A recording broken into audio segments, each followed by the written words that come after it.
So these are the things you require: your pattern, good quality fabric scissor, pins, chalk, tracing wheel, fusing paper, tracing paper, and your fabric.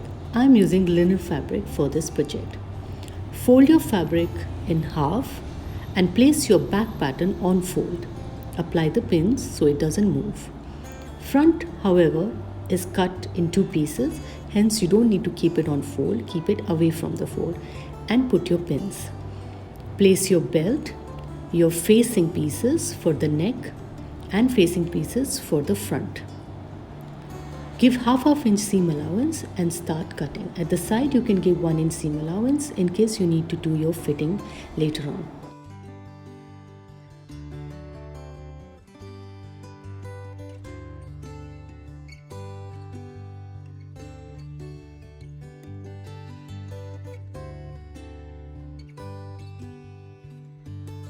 For the belt we need 4 pieces because we have belt on either side and we need 2 layers of the belt. So fold the fabric 4 times and again give half inch seam allowance. One side of your belt will be longer than the other side of the belt. So preferably your right side of the belt will be shorter and the left side of the belt will be longer because it has to take the entire circle around your waist. So we have 4 layers of this belt. Use the same pattern to cut another extension for your belt. Now you have one belt longer, another belt is shorter. Now let's cut some bias tapes because we need bias tape for the armhole finishing and for the bottom hem. We will need to connect the bias tapes together to make a long strip of it.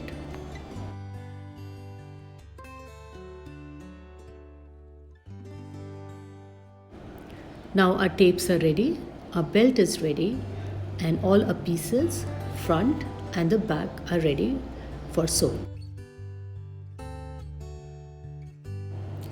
Let's now trace the darts for the front and the back patterns.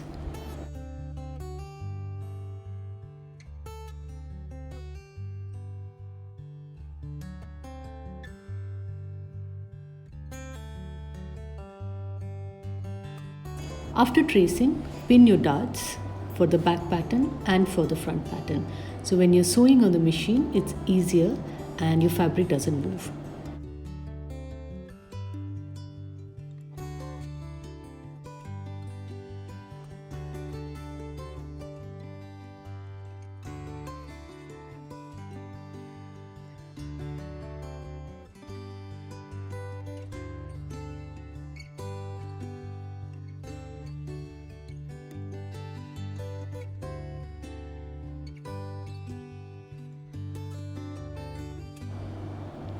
Join the shoulders now, match the front shoulders with the back shoulders.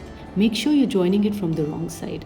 Wrong side is the part where all your darts, your sewing and everything is visible. Basically it's the inside of your garment. So place the front shoulders with the back shoulders together and apply your pins so that it's easy for you to sew on the machine.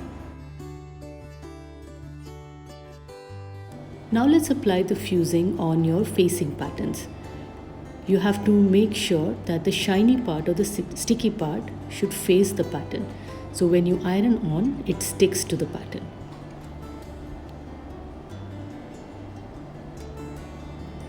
These are the front facing. These should be opposite to each other. So place it in a way that they are mirror images of each other. Apply your facing. Again, your sticky part, the shiny part must be facing the fabric. Place it accurately and give a nice press to it so that it sticks. When the heat applies, the shiny part, the sticky part melts and gets stuck to the fabric.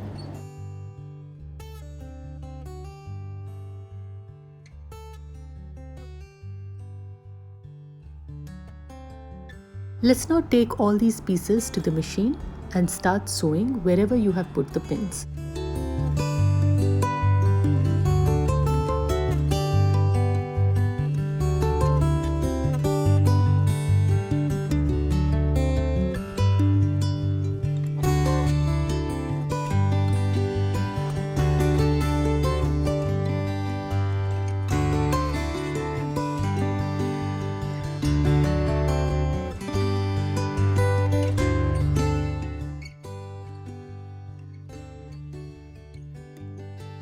Let's prepare the belt now.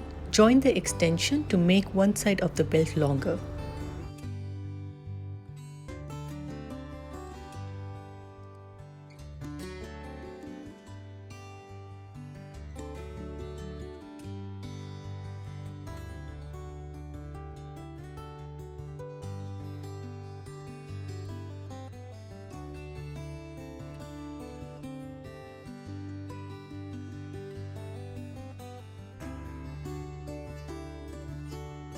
Now place the belt in a way that the right is facing the right and join both the layers of the belt together.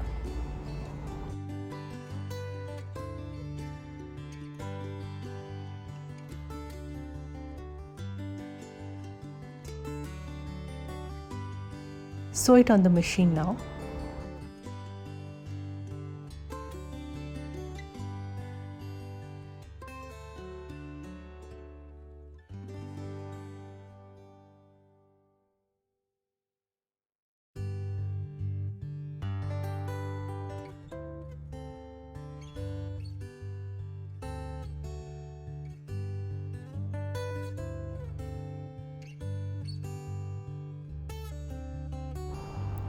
Cut the sharp edge at the end so that it folds better and turn it inside out.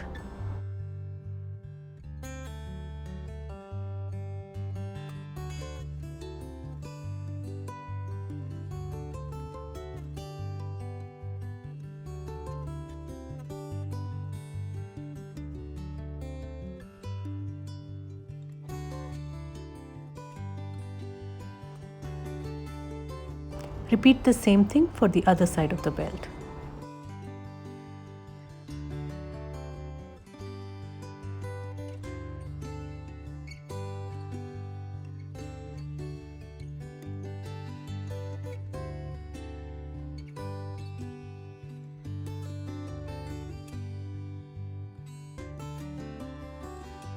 So once your belts are ready, you have to place the belts in the center front between the facing and your blouse.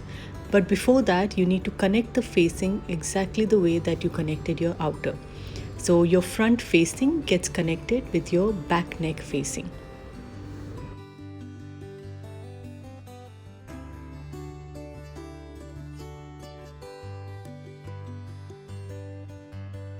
Find the right position and sew it on the machine so the front facing is ready.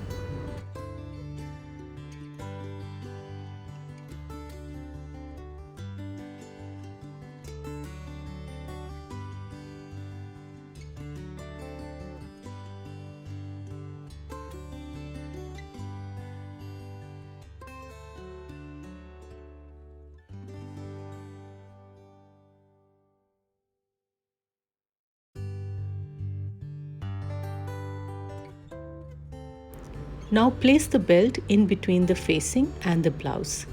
Match them together and put a pin. Do the same thing on the other side of the blouse, which is the other opening.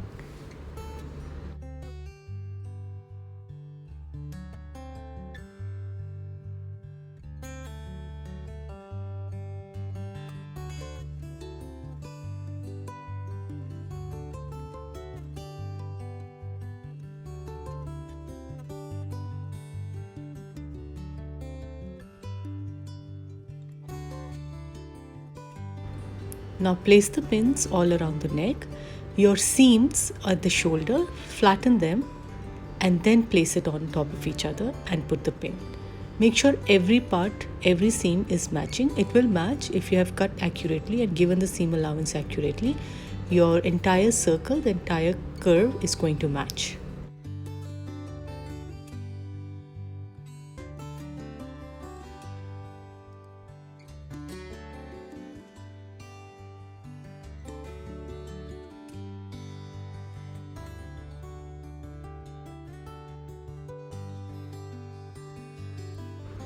Now sew this entire circle wherever you had put the pin, sew it on the machine.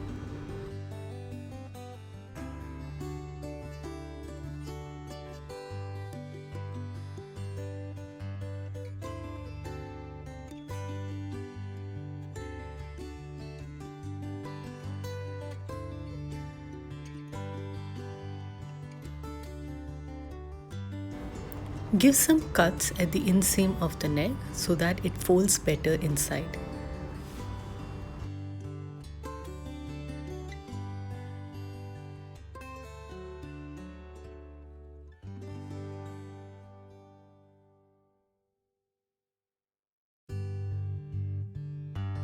Remove the pins and push the facing inside. Giving it a good steam iron will help it press even better. In order to give a good finishing, you can also overlock the edges of your facing. Let's now finish the armhole using the bias tape. Fold the bias tape in half and from the right side, sew it on the machine.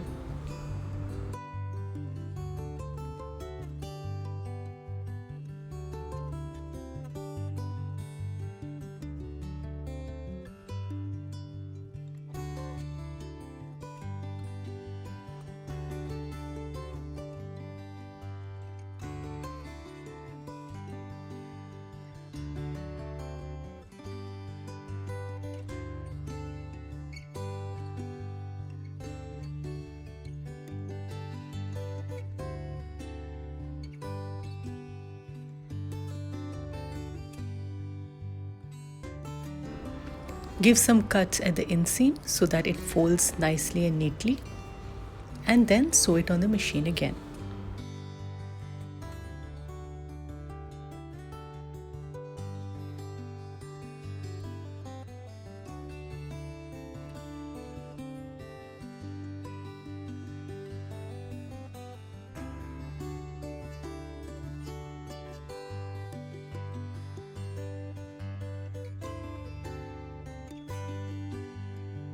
Repeat the same thing for the other side of the armhole.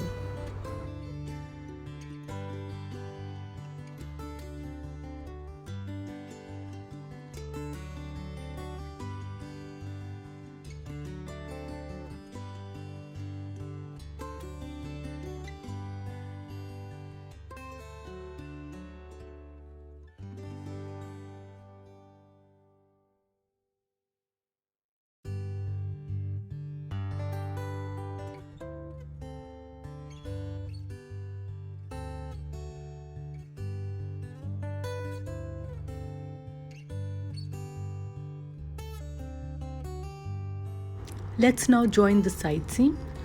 You have to keep in mind that one side of your side seam needs to have a slight opening at the waist so that the string can pass through and come out at the other side so that you can tie it up.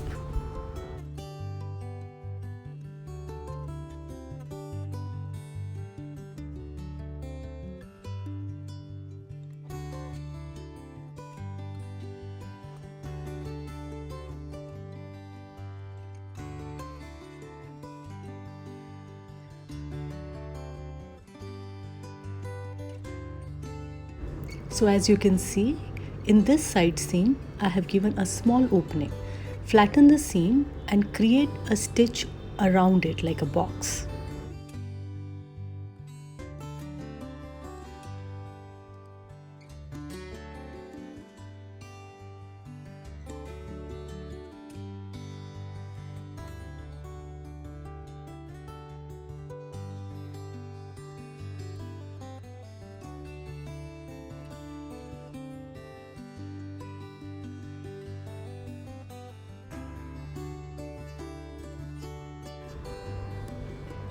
Let's now join the seam of the other side as well.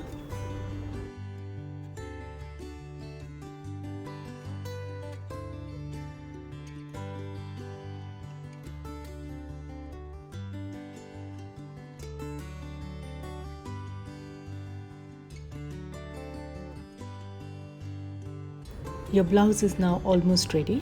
The only thing left now is to fold the hem of this blouse. Now because the hem is slightly curvy, you will need to use a bias tape to finish it. You will need to connect your bias tapes together to make a long strip of it.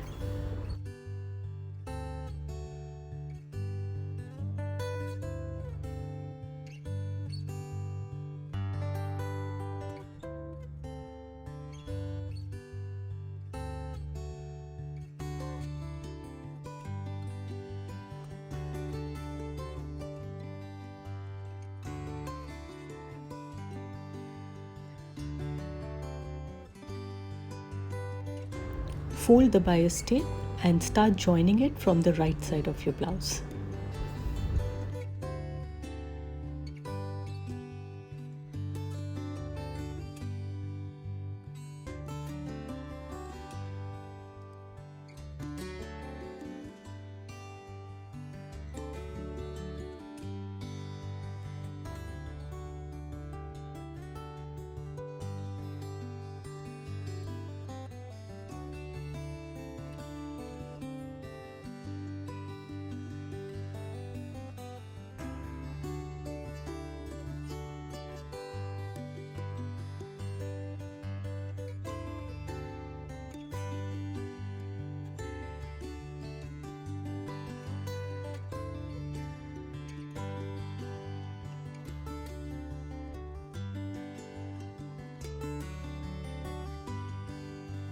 Give some cuts at the inseam so that it folds nicely and neatly.